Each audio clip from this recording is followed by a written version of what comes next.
Maranatha, Tuhan Yesus akan datang, Tuhan Yesus pasti datang, dan Tuhan Yesus segera datang.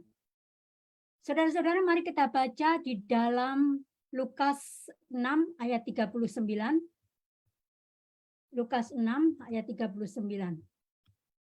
Saya akan membacakannya.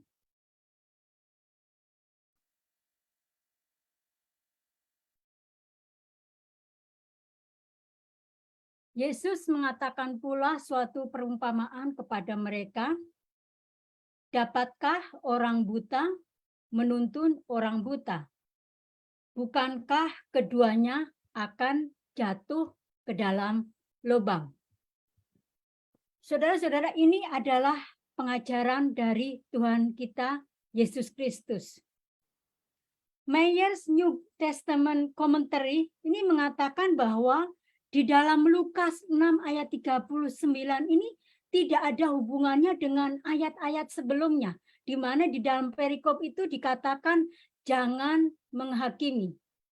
Saudara bisa membaca melihat di dalam Lukas 6 ayat 37 sampai 42. Jadi saudara-saudara, Lukas 6 ayat 39 ini kelihatannya berdiri sendiri. Ini sebagai suatu pengajaran. Dan Tuhan Yesus memulai pengajaran itu dengan sebuah perumpamaan. Dan saya meneliti ayat-ayat yang sama itu juga ada di dalam kitab Injil. Mari kita baca di dalam Matius 15 ayat 14. Ini juga perkataan dari Tuhan Yesus. Biarkanlah mereka itu orang buta yang menuntun orang buta. Jika orang buta menuntun orang buta, pasti keduanya jatuh ke dalam lubang.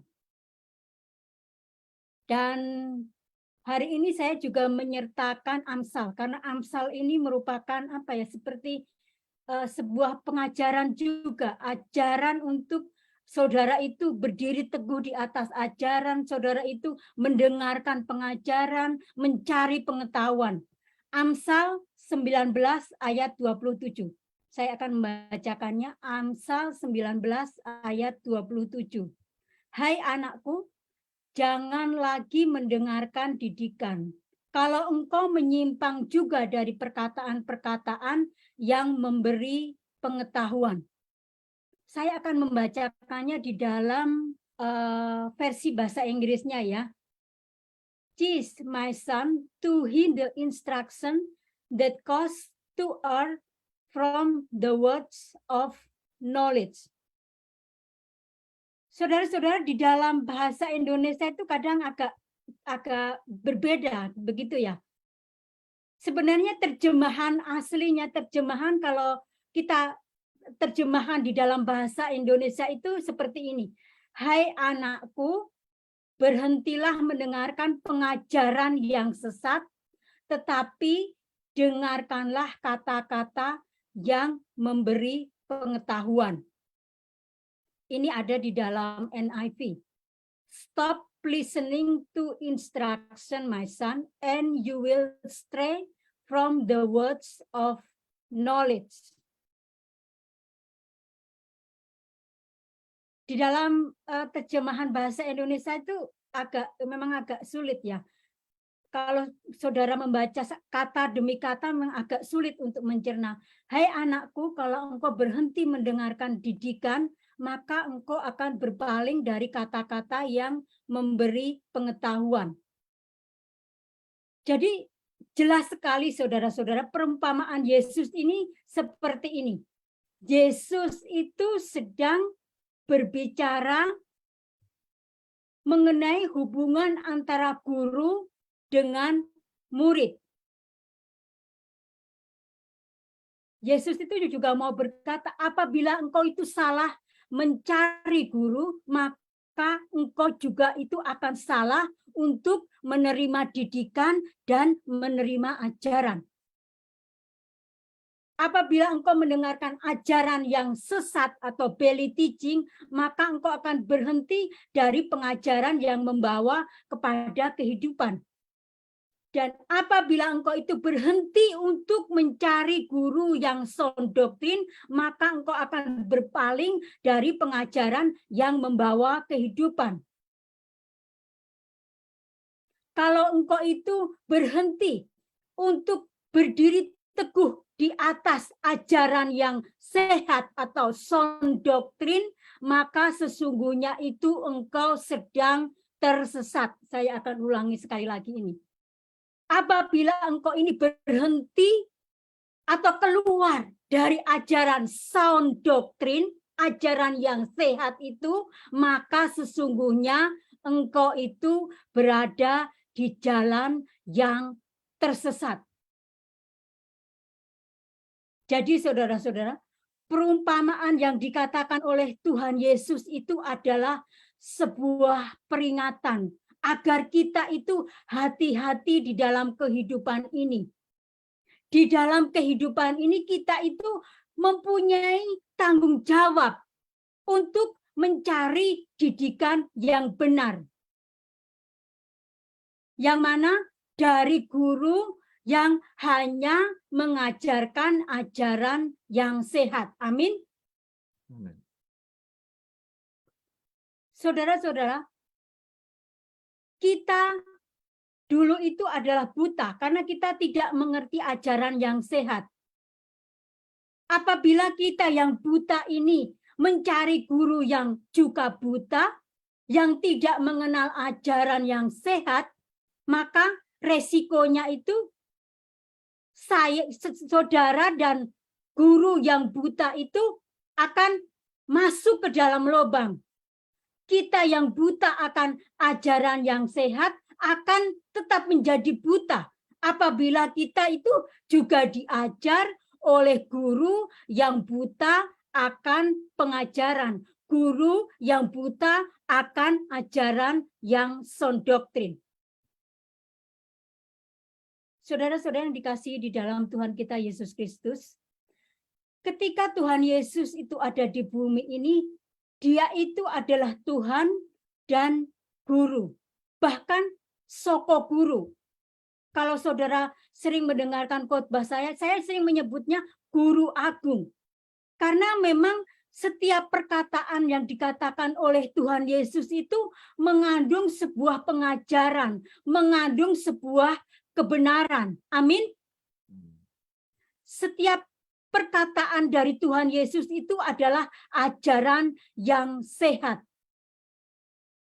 Jadi, kita itu yang buta, kita itu akan dimelekkan mata kita itu akan menjadi celik, atau kita itu bisa melihat apabila kita itu datang kepada Tuhan Yesus, Sang Guru Agung, Sang sumber ajaran yang sehat itu. Amin. Amin. Saudara-saudara, di dalam perumpamaan itu dikatakan bahwa orang buta menuntun orang buta, maka keduanya akan jatuh ke dalam lubang. Buta atau blind atau tuplos dari bahasa aslinya, bahasa Yunaninya itu artinya itu diselimuti dengan asap, tidak dapat melihat dengan jelas. Itu juga bisa merujuk kepada buta secara fisik. Tetapi saudara-saudara, ketika kata buta itu di dalam Alkitab, terutama Alkitab Perjanjian Baru, buta itu diartikan sebagai buta secara rohani. Pikiran orang itu buta, seseorang yang lambat untuk mengerti, seseorang yang tidak punya kemampuan untuk memahami pengajaran. Jadi secara garis besarnya saudara-saudara, kata buta itu berbicara tentang kebutaan secara mental dan spiritual. Karena apa? Karena orang yang buta yang diartikan di dalam perumpamaan ini oleh Tuhan Yesus itu adalah buta secara mental dan spiritual. Karena apa? Karena dia itu tidak mampu untuk memahami kebenaran yang spiritual. Di dalam penulis Yunani menggunakan kata tuplos itu untuk menggambarkan mereka itu buta secara mental, begitu ya. Kemudian ada satu kata lagi yang penting yang diajarkan oleh Tuhan Yesus, itu adalah pit atau lobang. Di dalam bahasa aslinya itu ada batunos, artinya lobang di dalam sebuah pekarangan, dalam sebuah kebun gitu ya. Kalau perumpamaan yang dikatakan oleh Tuhan Yesus, lobang itu adalah suatu lobang yang tidak ada dasarnya. Bagaimana itu? Yang tidak ada dasarnya. Jadi memang nggak ada dasarnya. Jadi Yesus menggunakan kata ini di dalam perumpamaan itu adalah melambangkan bahwa kalau melambangkan kehancuran seseorang yang mengikuti guru dengan ajaran yang sesat. Saudara-saudara, kebutaan yang dibicarakan oleh Yesus itu bersifat rohani. Maksudnya kondisi atau keadaan di mana seseorang itu tidak mau tahu akan kebenaran.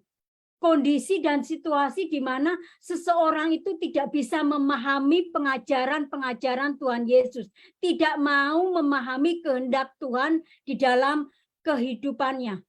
Orang itu seperti orang buta yang berada di dalam kegelapan yang sangat gelap, kegelapan yang sangat pekat. Sekarang ada pertanyaan, saudara. Dapatkah orang buta menuntun orang buta? Tentu saja ini bisa dan sangat bisa. Orang buta menuntun orang buta. Ini kenyataan ya, kita lihat di dalam sehari-hari. Di dalam kehidupan kekristenan saat ini. Saat ini kekristenan ini dikuasai oleh orang-orang yang buta. Banyak orang yang sangat buta, orang yang buta yang mereka itu sangat senang menjadi pemimpin. Banyak orang buta yang senang untuk mengajar orang lain. Mereka itu menjadi pemimpin yang buta. Mereka itu menjadi pengajar yang buta. Tapi mereka itu tidak sadar bahwa mereka itu berada di dalam kebutaan. Mereka berada di dalam kegelapan. Lalu hasilnya apa? Mereka itu bukan memberikan tuntunan, tetapi justru membawa orang lain untuk jatuh ke dalam lubang yang tidak ada dasarnya. Orang buta menuntun orang buta masuk ke dalam lubang. Saudara-saudara, peringatan dari Tuhan Yesus itu bagaikan dua sisi mata uang. Saya ulangi. Peringatan dari Tuhan Yesus itu bagaikan dua sisi mata uang. Sisi pertama, Tuhan Yesus itu menegur pemimpin yang buta. Kemudian sisi yang kedua, Tuhan Yesus itu menegur kita yang buta, tapi mau dipimpin oleh orang yang buta. Bagaimana itu? Jadi, supaya kita itu terhindar dari kita dipimpin oleh orang yang buta, maka Tuhan Yesus memberikan solusi.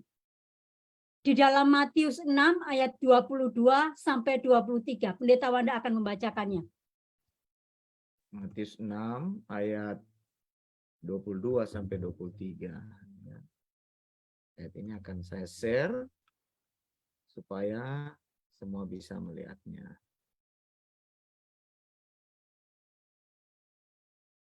Dikatakan seperti ini.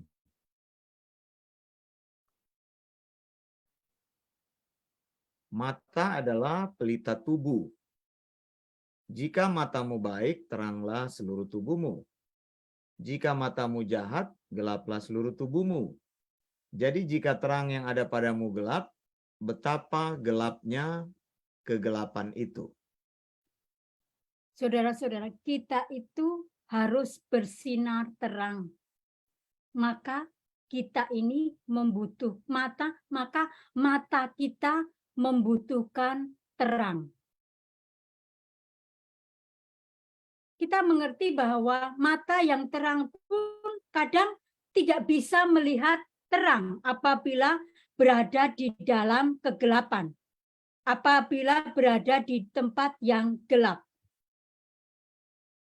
Saudara-saudara, Yesus Kristus memperingatkan murid-muridnya serta kita semua yang membaca ayat-ayat Lukas 6 ayat 39, Matius 15 ayat 14 ini untuk berhati-hati terhadap orang-orang yang hanya menggunakan kekristenan itu sebagai kedok untuk mengejar kepentingan materi, untuk mengejar duniawi mereka sendiri, untuk mengejar ketenaran, untuk mengejar kemuliaan bagi orang-orang itu. Golongan orang buta membiarkan diri mereka disesatkan oleh pandito yang buta atau guru yang buta, yang mereka itu hanya terlihat dari penampilan mereka itu di luar itu bagus, tapi sebenarnya mereka itu seorang penipu. Orang yang mengikuti guru atau pandito yang buta itu hanya menghasilkan kekosongan di dalam kehidupannya. Yang mana mereka itu akan dibawa kepada kehancuran yang kekal. Ingat saudara-saudara, Amsal 5:19 ayat 27. Berhentilah engkau mendengarkan ajaran yang sesat atau belly teaching. Amin. Sebaliknya, kalau engkau itu berhenti untuk mendengarkan, untuk mencari ajaran yang sehat atau sound doktrin, maka engkau itu akan berjalan menyimpang jauh dari kebenaran. Ketika seorang pemimpin agama, ketika seorang pandito tidak memiliki ajaran yang sehat, maka dia itu buta secara rohani. Jadi saudara-saudara, jangan mengikuti seorang pandito yang anti kepada pengajaran. Karena dia itu hanya akan menjerumuskan saudara kepada kehancuran. Kehancuran ini bukan hanya kehancuran di dalam dunia ini, tetapi kehancuran di masa yang akan datang. Tuhan Yesus memperingatkan kepada kita semua untuk hati-hati menggunakan telingamu ketika engkau itu mendengarkan khotbah. Apalagi khotbah itu yang hanya bercerita diri sendiri, begitu ya. Saya menyebutnya itu khotbah yang me again. Khotbah yang pokoknya dia itu khotbah asal khotbah aja. Cuma di atas mimbar itu cuma ngomong ngalor ngidul, ngomong sana sini, tidak tahu. Kadang cuma ngomong, oh saya ini, saya ini, saya ini, dan saya ini. Seharusnya saudara-saudara, ketika engkau diberi kesempatan untuk mengajar di atas mimbar, engkau itu harus berkata Kristus ini, dan Kristus ini. Amin. Amin. Saudara-saudara, di dalam perjalanan iman saudara, saudara itu harus mempunyai seorang seperti apa ya, mentor yang saya katakan, yang akan membuat pertumbuhan kehidupan spiritual Anda itu bertumbuh. Jadi saudara-saudara, mentor yang benar itu adalah guru yang akan membimbing saudara, guru yang akan mengajar saudara, guru yang akan menggembleng saudara, guru yang akan melatih saudara untuk berada di dalam ajaran yang sehat. Amin. Amin. Haleluya. Tuhan Yesus ketika di bumi ini sudah meletakkan dasar fondasi yang bagus tentang pemuritan. Pemuritan itu sangat penting. Pemuritan itu untuk melatih, pemuritan itu untuk mengajar, pemuritan itu untuk meneruskan pengajaran dari guru agung kita yaitu Yesus Kristus. Amin. Jadi saya sangat setuju saudara-saudara, kalau seseorang itu bertobat, hal pertama yang harus dilakukan itu adalah dia mencari mentor, mencari guru yang mengajar ajaran yang sehat. Kalau dia tidak mencari mentor atau guru ajaran yang sehat, maka dia itu seperti masih di dalam kebutaan. Dia itu ada di dalam kegelapan. Dia itu seperti orang yang buta. Tuhan Yesus sendiri sering bergesekan dengan golongan legalistik agama Yahudi. Karena apa? Karena golongan agama legalistik Yahudi ini mereka itu hanya menjalankan hukum-hukum Musa, tetapi mereka itu tidak tahu kebenaran apa yang ada di dalam hukum-hukum itu. Makanya Tuhan Yesus berkata, biarkan mereka itu. Orang buta menuntun orang buta. Mereka akan jatuh, mereka akan masuk ke dalam lubang.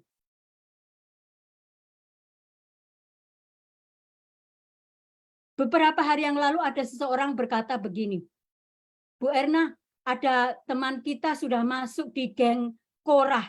Saya bilang biarkan dia itu. Orang buta menuntun orang buta. Dia akan masuk ke dalam lubang. Dia akan menuju kebinasaan. Dia akan menuju kepada kehancuran. Yesus itu memperlengkapi para murid untuk menjadi pemimpin yang mumpuni. Yesus ingin para muridnya ini bukan hanya bisa menjadi pemimpin, tapi juga meneruskan ajaran-ajarannya selama di muka bumi ini. Saudara-saudara, sebagai pengikut Kristus yang sejati, kita harus berhati-hati. Kita harus berhati-hati untuk tidak mengikuti mereka orang yang disebut guru, pemimpin agama, penasehat spiritual, yang mana kenyataannya orang-orang tersebut jabatannya yang mempunyai jabatan yang mentereng, tetapi sebenarnya orang-orang itu adalah orang-orang yang buta. Di dalam Matius 7 ayat 16, Tuhan Yesus mengatakan, dari buahnya lah kamu bisa mengenal mereka. Lalu buah apa yang dimaksud oleh Tuhan Yesus? Buah yang dihasilkan itu adalah ajaran yang diajarkan oleh guru atau pemimpin agama. Amin. Jadi kalau ada orang, sering kan orang berkata, dari buahnya lah kamu tahu. Kalau ada orang berkata begitu, saudara-saudara, saudara langsung mengatakan bahwa buah itu adalah ajaran yang sehat. Amin. Mari kita baca di dalam Roma 2 ayat 19. Saya akan membacakannya. Dan yakin bahwa engkau adalah penuntun orang buta dan terang bagi mereka yang di dalam kegelapan. Saudara-saudara, saya dan saudara itu sudah dilengkapi oleh Tuhan dengan berbagai indera untuk merespon. Amin. Meskipun kita itu dulu buta, kita itu membutuhkan ajaran yang sehat. Tuhan sudah memberikan kita anugerah umum atau common grace, anugerah yang Tuhan berikan sehingga kita ini memiliki ada kemampuan untuk berdiri di atas kebenaran. Saudara-saudara, kita harus memilih guru yang sound doktrin. Karena saya percaya, guru yang mengajarkan sound doktrin itu pasti ajaran yang dia sampaikan itu adalah ajaran yang sound doktrin. Saudara-saudara, saya sudah katakan tadi, banyak sekali para pandito, guru saat ini ada di dalam kegelapan.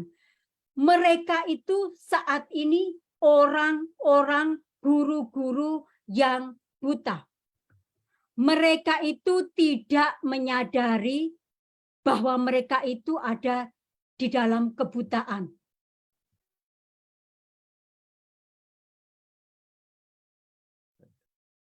Sekali lagi saya mau menekankan, kita itu harus memilih guru yang sound doktrin. Karena apa? Guru yang sound doktrin itu akan mengajarkan ajaran yang sound doktrin. Saudara harus memilih guru yang sound doktrin. Saudara harus memilih ajaran yang sound doktrin. Sekarang saatnya atau tidak sama sekali. Amin. Banyak guru saat ini, mereka itu orang-orang yang buta. Tetapi mereka itu tidak menyadari bahwa mereka itu adalah golongan orang yang buta. Mereka itu berusaha untuk menuntun orang-orang dengan kata-kata yang manis. Mereka itu menjerat orang-orang dengan motivasi mereka. Mereka itu disebut orang yang buta. Karena apa? Karena mereka itu tidak mempunyai ajaran di dalam kehidupan mereka. Bahkan banyak guru-guru yang buta ini, saudara-saudara, mereka itu menentang ajaran yang sehat. Ajaran dari guru agung kita. Pendeta Wanda sudah menuliskan tentang 10 topik khotbah yang melenceng. Ini diajarkan oleh guru yang buta, saudara-saudara. Guru yang buta ini, pandito yang buta ini mengajarkan motivasi kehidupan. Mereka itu fokus pada berkat, kesuksesan, kelimpahan. Mereka itu mengajarkan humanisme, pragmatisme. Mereka itu mengajarkan perubahan hidup yang instan. Mereka itu mengajarkan filsafat dunia, psikologi di bawah ke dalam gereja. Itu siapa? Itu Heni siapa? Heni itu nggak cocok jadi pendeta, saudara-saudara. Dia itu cocoknya jadi psikolog. Nggak ada ajarannya. Dia selalu psikolog. Nggak pantas ya. Jangan panggil dia itu pendeta. Guru yang buta itu mengajarkan prinsip yang sekuler dibawa ke dalam gereja. Guru yang buta, pandito yang buta itu membuat orang itu bergantung kepada orangnya. Bukan orang mengajar orang untuk cinta kepada firman Tuhan, cinta kepada Tuhan. Guru yang buta, pandito yang buta itu mengajarkan entertain di dalam gereja. Pertunjukan yang gratis untuk jemaat. Artis-artis didatangkan untuk menyanyi di dalam gereja. Akhirnya ujung-ujungnya artis itu masuk ke Islam. Saya ingat waktu itu Marcel itu. di dia nyanyinya lagu-lagu, ujung-ujungnya jadi mualaf. Guru pandito yang buta itu membangkitkan emosi, membangkitkan perasaan. Guru yang buta, pandito yang buta itu khotbahnya itu melawan prinsip Alkitab. Karena apa? Karena itu mereka malas belajar. Mereka tidak tahu khotbah apa yang akan diajarkan di atas mimbar. Mereka tidak tahu prinsip hermeneutik yang benar. Satu lagi, guru atau pandito yang buta itu mengajarkan me again. Saya ini, saya ini, saya ini. Beberapa hari yang lalu, saudara-saudara, saya mendengar khotbah dari seseorang, temannya Pendeta Wanda sih. Pendeta Wanda, udah dengerin saja. 15 menit dia tuh cuma berkata saya ini, anak saya ini, saya ini. Dalam hati saya, orang ini tidak ada persiapan untuk mengajar. Orang ini tidak ada persiapan untuk berdiri di atas mimbar. Dan ternyata orang itu apa saudara? Orang itu komen di atas tulisannya Pendeta Wanda tentang persepuluhan. Saya bilang Pendeta Wanda ini bukannya pendeta yang kita dengar itu. Dia itu pendeta me again. Iya itu. Begitu ya. Saudara-saudara, guru yang buta, pandito yang buta itu identik dengan khotbah yang melenceng. Mereka itu buta karena mereka tidak mau datang kepada terang. Lalu saudara-saudara, bagaimana kita yang masih buta? Kalau kita ini membiarkan diri kita untuk dituntun oleh guru atau pandito yang buta, maka kita itu tidak akan pernah sampai kepada kebenaran. Guru yang buta, pandito yang buta itu akan membuat kita jatuh ke dalam lubang. Lubang yang tidak ada dasarnya. Saudara-saudara yang dikasihi di dalam Tuhan kita Yesus Kristus, kuncinya hanya satu. Kuncinya hanya satu, saudara-saudara. Ajaran yang sehat, sound doctrine. Saudara mulai saat ini harus berhenti mendengarkan belly teaching. Amin. Saudara harus berhenti mendengarkan ajaran yang sesat. Saudara harus berhenti untuk mencari dan mengikuti guru dan pandito yang buta. Saudara itu jangan berhenti untuk mencari guru kebenaran atau guru sound doctrine. Jangan berhenti untuk mencari ajaran yang sehat atau sound doctrine. Berdirilah teguh di atas ajaran yang sudah engkau terima, ajaran sound doctrine. Jangan menyimpang ke kanan dan ke kiri. Amin.